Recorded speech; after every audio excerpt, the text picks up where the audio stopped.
தருவார். புலியரை நோக்கி புறப்படுவோம், நம் கருப்பனின் அருளை தினம் பெறுவோம்.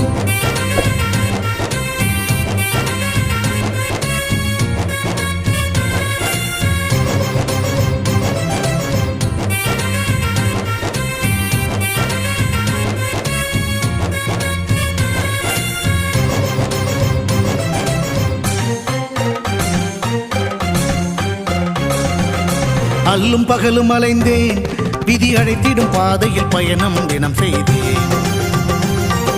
கண்ணீரே சுமந்தேன், பல துன்பங்கள் சுமப்பதை வாழ்க்கை என நினைத்தேன். இன்பம் என்றால் அது என்னவென்று கனவிலும் கூட கண்டதில்லை.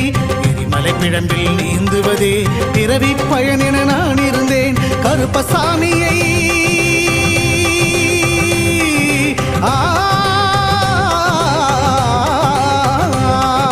கருப்பசாமியை பார்த்தவுடன் விதிகளும் விலகி ஓடியதே. வெறுப்பென வாழ்ந்த வாழ்க்கையை மாற்றி சிறப்பாய் வாழ வைத்தவரே. புலியரை நோக்கி புறப்படுவோம், நம் கருப்பனின் அருள்